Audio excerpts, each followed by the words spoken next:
Hello, Ryan here, and welcome to Star Citizen Sunday. This is a weekly show which covers all of the news from the week just past. Be sure to subscribe if you like what you see, and let's get on with it.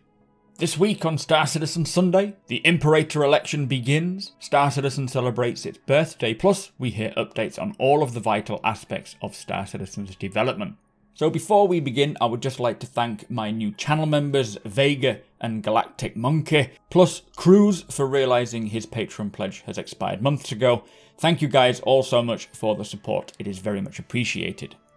So it has been quite a while since we received a new letter from the chairman. In this letter, Chris Roberts addresses reaching $300 million in crowdfunding, stating it has been the biggest year in terms of revenue, players and engagement, tracking close to 1 million unique players, with 250,000 new players taking their first steps into the PU in the last 9 months.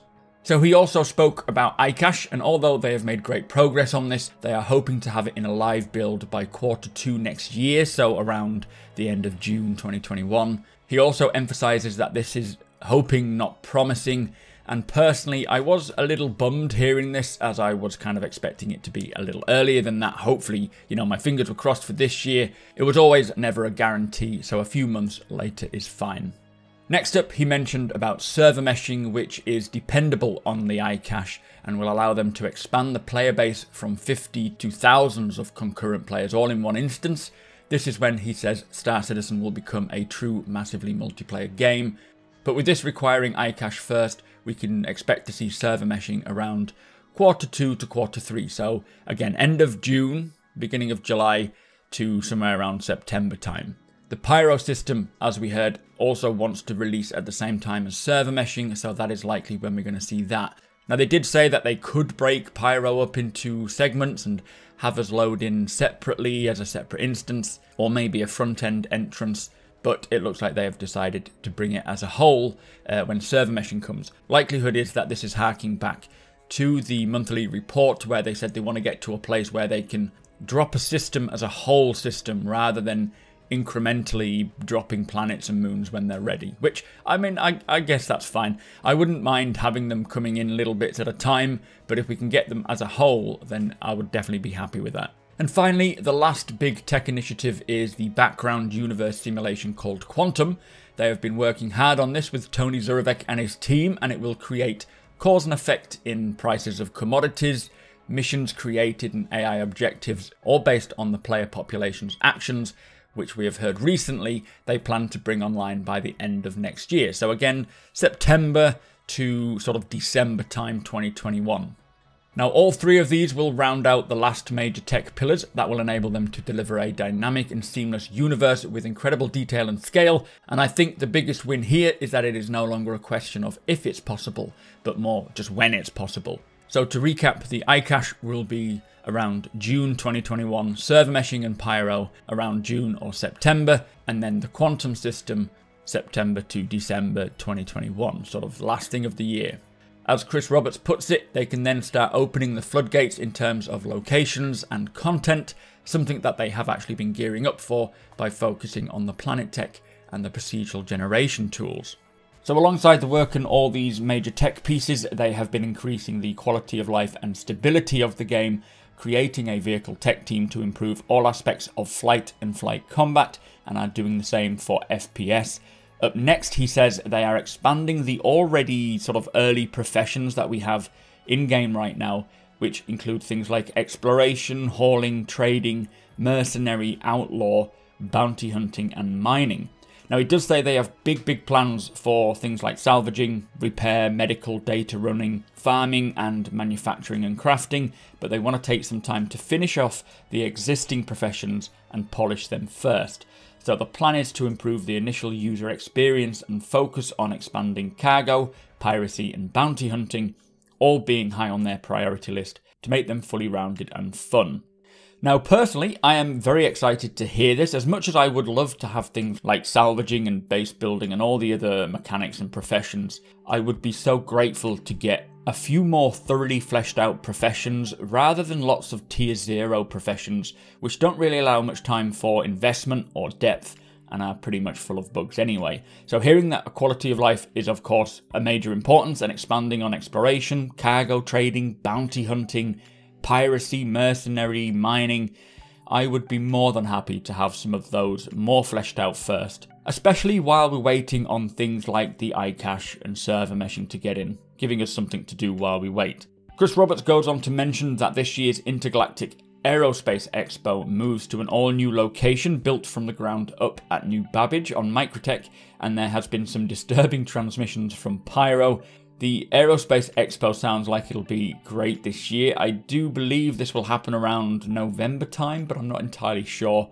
But a new venue to take it all in at New Babbage will be so much fun, so I'm looking forward to that.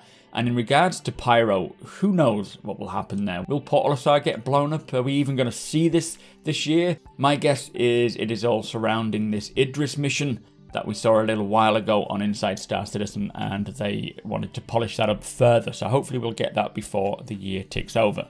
Anyway, he spoke briefly about the roadmap and how it is set to release for both Squadron 42 and the PU towards the end of this year, stating around sort of December time, which will show us everything the team is working on rather than just what they are hopeful to release for a certain quarter. So I'm very happy that that's planned for 2020, even if it is towards the latter end. But to finish with, he spoke about sharing more of Squadron 42's development with us going forwards, starting with the briefing room which we got on Saturday, which I will cover in a separate video later on. I did spot some really cool stuff in there. He says this will take a closer look at some non-spoiler features that the team have been working on and will air every quarter until Squadron releases. Obviously, we will also get the roadmap to keep us up to date. Now, one thing he did mention in regards to Squadron is that it is not going to beta this year, but they are currently in closeout mode and are actively looking to burn down the remaining tasks and focus on polishing gameplay, which is great to hear. So the letter was quite long and mostly packed with stuff Chris Roberts and CIG have been pretty much saying the same things over and over again. These tidbits, though, are pretty much the important bits of information regarding the current situation with these vital aspects of development. I do suggest reading it for yourself if you can be bothered, but it's not necessary. I am very happy and grateful to Chris Roberts for writing this letter, and as much as I would love for the Icache and server meshing to come sooner, I would prefer it to be as good as it can be and look forward to seeing other professions get more fleshed out. Anyway, let's move on. So this week's focus was very much surrounding the new Imperator election process. Star Citizen Live was with the law team talking about the election and its candidates, a bit of the history regarding what it's all about, plus what might happen should each candidate get elected.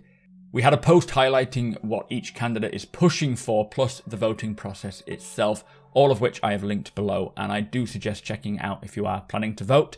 Now, I'm not going to talk too much about the election in this video or who people should vote for, as obviously this is entirely up to you, but I will say that it is such an incredible thing to do in a game, and allowing us to decide the winner was a great idea. Now, I cannot wait to see these events unfold once the new Imperator takes office and we begin to experience it all in game.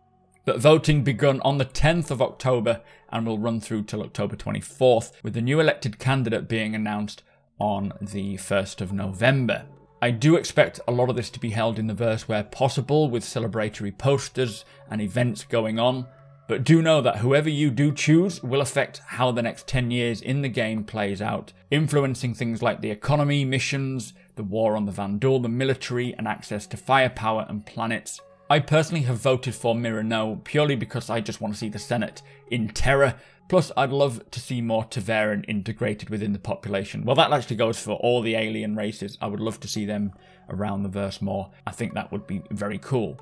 Do take your time and read through what each candidate stands for and what you would like to see. But once again, this is such a great addition to the game, and I am a big fan of the lore, and I love how we are all involved.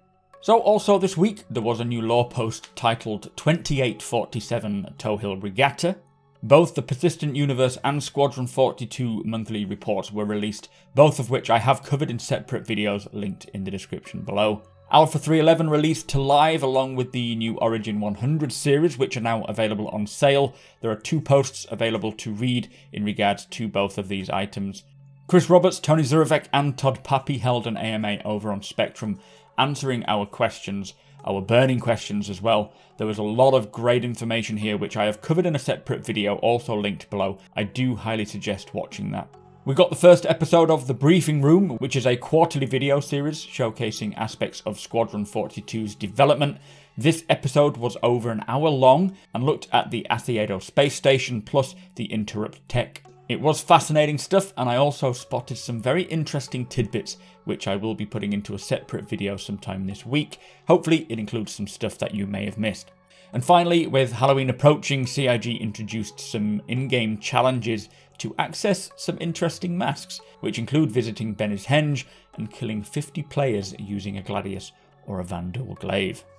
So that brings us to the end of the show. If you do enjoy my content, please consider subscribing and hitting that like button.